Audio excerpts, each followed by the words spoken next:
Mateus 13:44, é a parábola do tesouro escondido. Uma das menores parábolas, mas muito profunda. É um versículo só, uma parábola de um versículo só, mas com um assunto muito, muito, extremamente profundo. Amém? Diz assim, o Senhor Jesus, ele diz assim: também o reino dos céus é semelhante a um tesouro escondido num campo, que um homem achou e escondeu. E pelo gozo dele, vai, vende tudo quanto tem e compra aquele campo. Amém? Então o Senhor Jesus, para ilustrar o que é o reino de Deus e como conquistá-lo, ele faz a parábola de um homem que estava trabalhando no campo, achou um tesouro, e como ele não podia comprar o tesouro, porque aquele tesouro valia mais do que tudo que ele tinha, ele escondeu o tesouro no campo, foi em casa, vendeu tudo que tinha, e com o dinheiro de tudo que ele havia vendido, comprou o campo para tomar posse do quê? Do tesouro que ali havia. E está escrito que ele fez isso com gozo, com alegria, por ter descoberto aquele tesouro naquele campo. Amém? Então, aqui eu fiz 3 apontamentos importantes nessa parábola.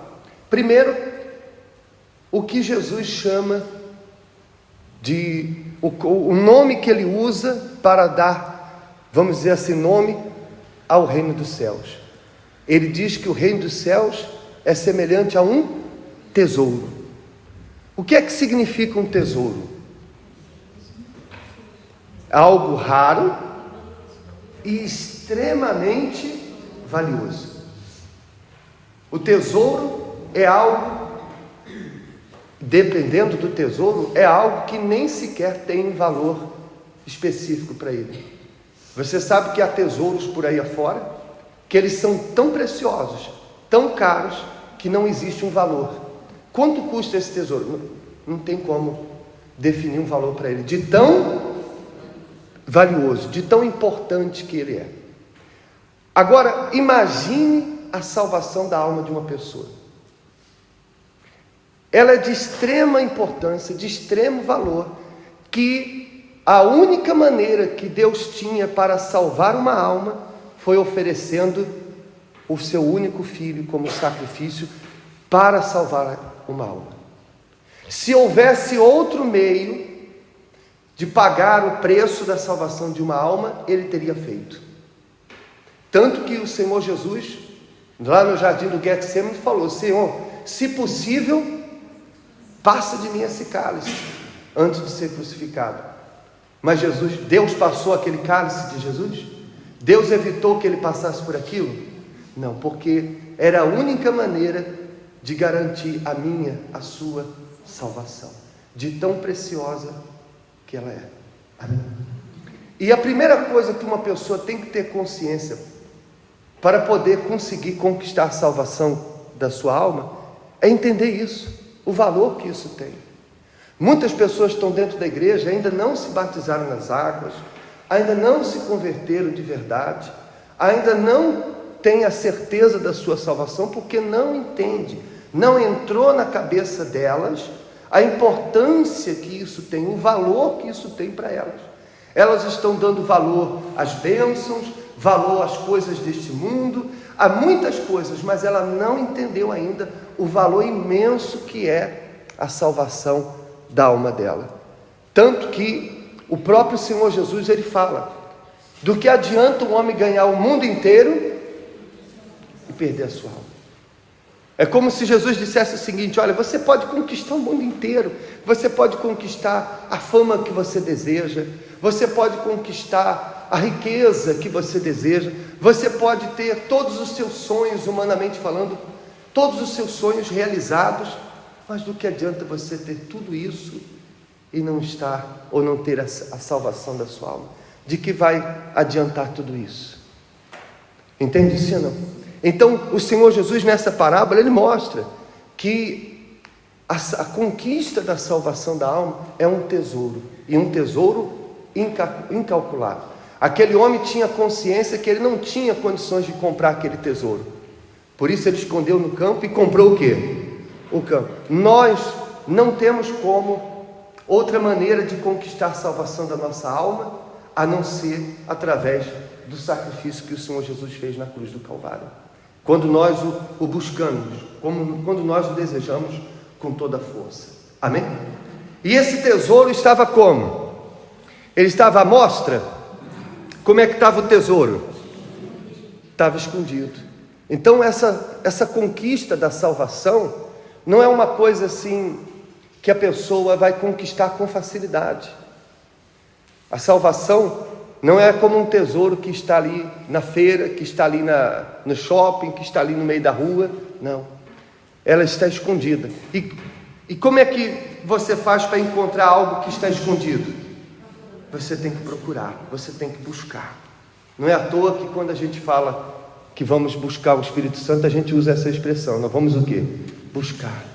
Porque é como eu dei o exemplo aqui hoje de manhã daquelas pessoas que, os arqueólogos, você já viu algum arqueólogo? Aqui em Conímbriga tem aqueles sítios arqueológicos, e normalmente um arqueólogo, ele estuda anos e anos para chegar e ficar ali sentado na areia com um pincelzinho, com muito cuidado ali, tirando pedrinha por pedrinha, sim ou não? Passo ali meses, às vezes até anos, naquele mesmo buraco, à procura do quê? Um pedaço de caco, de um vaso qualquer, de não sei quantos anos atrás. Sim ou não? Que para nós não faz sentido algum. Se eu encontrar um pedaço de um vaso de 2000 anos atrás, eu jogo fora. Eu vou querer um pedaço desse para quê? Não é verdade? Mas para eles, aquilo tem um valor o quê? Incalculável. Muitos arqueólogos passam a sua carreira todinha sem nunca ter encontrado um tesouro arqueológico. Então, encontrar determinados achados arqueológicos para eles pode marcar completamente a carreira deles. Então eles passam horas e horas ali o quê? Com um pincelzinho procurando.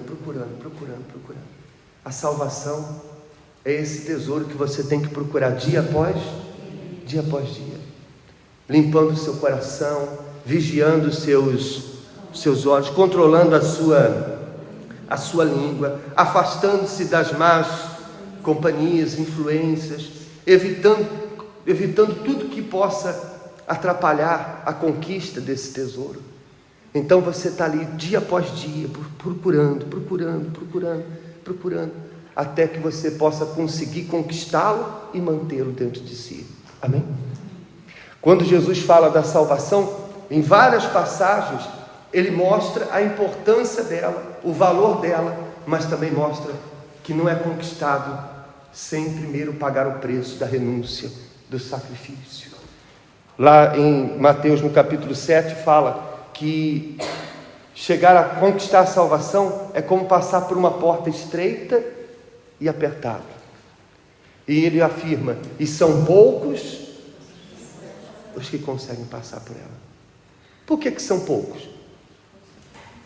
Por causa do interesse, por causa do valor. Você sabe que o valor que uma coisa tem para você mede o seu grau de esforço por ela. Por exemplo, para muitas pessoas vir nessa reunião quarta-feira é importante. Para outros não é tão importante. Então, quando vem um grau de maior de dificuldade, aqueles para qual essa reunião não é tão importante, ficam em casa. Como por exemplo, se não fosse tão importante para você estar aqui, nessa reunião, quando você viu a chuva, quando você bateu aquele cansaço, você ia dizer assim, hoje eu não vou, semana que vem eu vou. Mas o sacrifício que você fez para estar aqui mostrou a importância que essa reunião tem para você.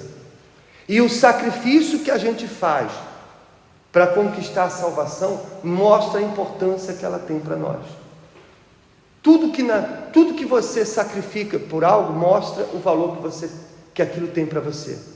Quando, por exemplo, quando você se sacrifica pela família, você se sacrifica para estar com os filhos, você sacrifica para estar mais próximo da família, esse sacrifício mostra a importância da família para você. Você veja, por exemplo, aqueles adeptos que viajam com o clube, pagam do seu próprio bolso uma passagem para assistir uma partida de futebol do seu clube em outro país, e vão com alegria, e vão com a maior satisfação. Às vezes deixam de comprar algo para eles, para poder estar lá presente apoiando o clube. Esse sacrifício de fazer isso mostra o quê? O quanto o clube é importante para ele. Entende isso ou não? Você faria isso por um clube de futebol? Nem assistir em casa, na televisão você faz. Não é verdade? Alguns de vocês. Isso mostra o grau de importância que esse clube tem para você. A falta do esforço, do sacrifício, ou a presença do sacrifício, mostra o quanto aquilo é importante para você. A mesma coisa em relação à salvação. Se a pessoa não sacrifica as suas vontades, se ela não sacrifica as más companhias, se ela não sacrifica os velhos hábitos, se ela não se policia dia após dia por causa da sua salvação, mostra, na verdade, que ela não considera a salvação, o reino dos céus, como um tesouro incalculável. Mas quando a pessoa, ela sacrifica dia após dia por aquilo, mostra esse sacrifício, essa renúncia, mostra o quanto a salvação da alma é importante para ela. O sacrifício separa quem realmente está interessado em ser salvo daqueles que não estão interessados em ser salvo. A renúncia, o sacrifício separa quem realmente considera a salvação da alma um tesouro e aqueles que estão, quando ouvem falar da salvação da alma, é apenas um ensinamento qualquer na Bíblia. Entende? E para finalizar, o que o homem fez quando ele encontrou o tesouro? Ele escondeu, ou seja, ele protegeu. A salvação tem que ser o quê? Protegido. Não é porque eu fui salvo hoje que eu vou me dar o luxo de não vigiar, de não ter atenção, porque muitos um dia já conquistaram e hoje não tem mais. Muitos um dia tiveram esse tesouro e deixaram o diabo roubar, porque o tesouro que o diabo quer roubar é exatamente a salvação da nossa alma. Ele não está interessado no seu casamento, ele não está interessado na sua vida financeira.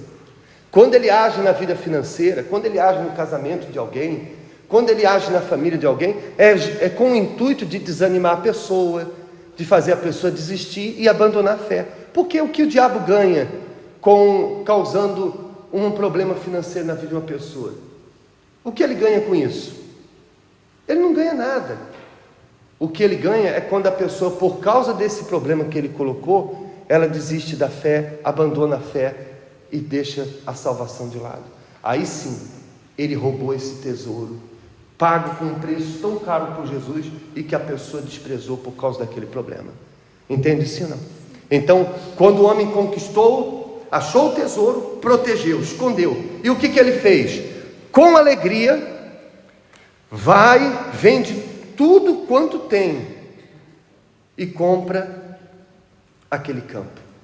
Então, ele foi em casa, pegou tudo que ele tinha, não sabemos, a Bíblia não fala quantas coisas ele possuía, mas ele tinha dentro dele o seguinte: aquele tesouro é mais importante do que tudo que eu tenho. Preste atenção para finalizar.